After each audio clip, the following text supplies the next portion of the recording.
Fillojmë pa humbur kohë, shkojmë në Komisionin Qendror të Zgjedhjeve, është në një deklaratë duke dhënë edhe detaje për sa i përket nisjes tashmë edhe të votimit nga diaspora, kreu i Komisionit Qendror të Zgjedhjeve Ilirian Celibashi.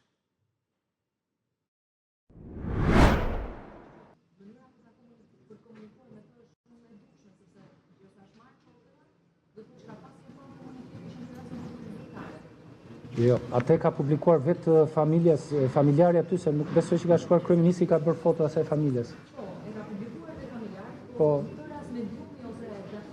kryeministri ka përdorur, është punë e tij, nuk është se ka,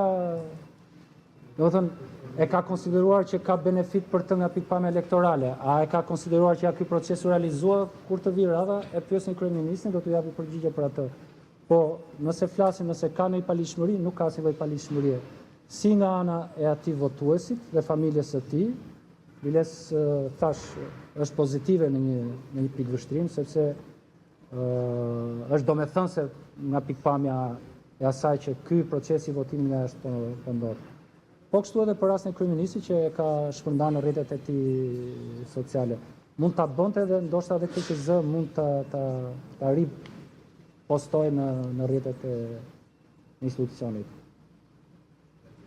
Zotë Celibashi, në Shqipëri diaspora nuk ka mandate të rezervuara në parlament, ndërkohë duke parë edhe trendin e regjistrimit të tyre apo edhe mënyrën e shpërndarjes së sekretit të votimit deri tani, ju si jurist që jeni parë mirë procesin zgjedhor, a mund të flisni edhe mund ta thoni se cila do të jetë fisha politike e diasporës në këtë zgjedhje?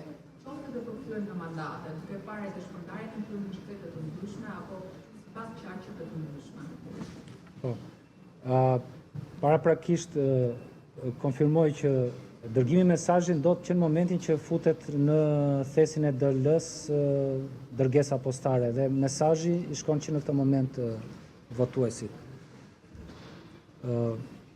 Se si do ishte sistemi, a është kjo më i mirë apo do duhet ishte një sistem tjetër për ta bërë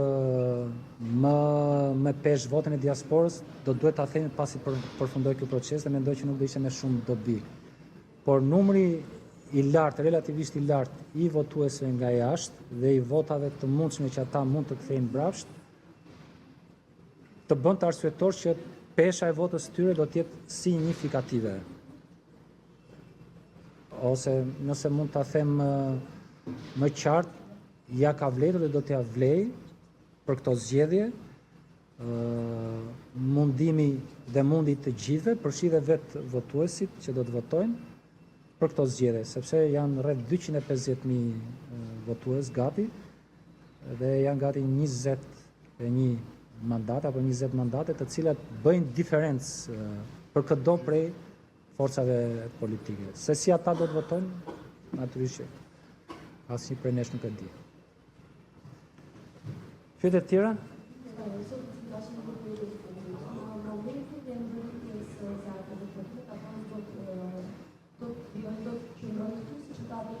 Por deri në 10 mars, si do të jetë procedura e fakt të mbrojtjes së zarfave dhe administrimit të tyre?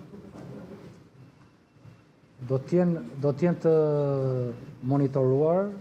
monitoruara të gjitha kutitë e votimit, që në momentin kur futet zarfi i parë në kutinë e votimit të qarkut, sepse do të jenë të ndara sipas qarqeve kutitë e votimit. Procesi është i monitoruar me kamera 24/7, regjistrimet ruhen deri në përfundim të procesit zgjedhor, deri në shpalljen e rezultatit përfunditar të zgjedhjeve.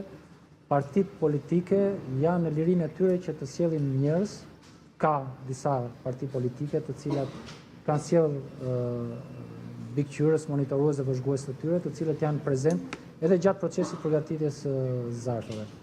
Edhe gjatë procesit që në momentin kur mbrin fletët e votimit dhe gjatë procesit administrimit, mund të lënë njerëz 24/7 njerëz të tyre këtu për ta parë dhe për ta mbikëqyrur. Komisioner Pate përuar, mësa duke sistemi më i sistemi që jep dhënat një shpërndarje me zarfeve, një kusht i apetuar kohë reale, sepse ju tha që në 111 ata nuk kanë votuar, ndërkohë që në sistem janë 35% që e kanë marrë zarfin, pra ka një mosbëditje.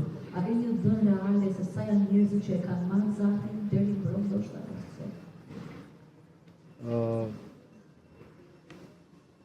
Në momentin kur votuesit i mbrin zarfi, ai nuk e ka detyrim këtë, por ka opsionin e raportimit nëpërmjet aplikacionit të KQZ që zarfi mbriti.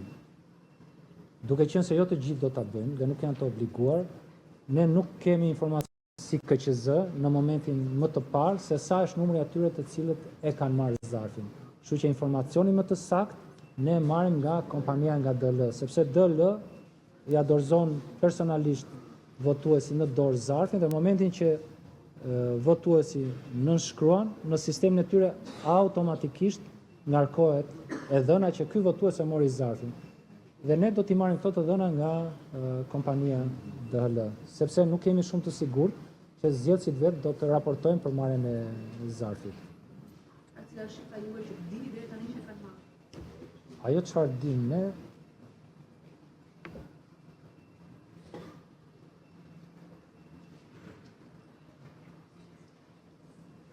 janë vetëm 36 votues, të cilët e kanë skanuar QR kodin dhe nëpërmjet aplikacionit kanë raportuar që zarfi mbriti.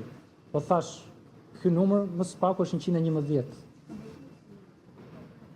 Po duke qenë se edhe nuk mund të ishte detyruese për votuesin që ta skanonte. Ai do të rregjë raport 24 orësh po themi do ordinet natës po ka dorëzova. E ka çdo minutë. Çdo minutë në një mënyrë, po ne nuk e kemi bërë akoma publik sepse ne duke testuar sistemin tonë. Në vijim do të vendosim që të nxjerrim të dhënat që marrim nga DHL-ja, duke qenë se është e dhëna më e saktë në kohë reale. Pyetje tjetër? Faleminderit.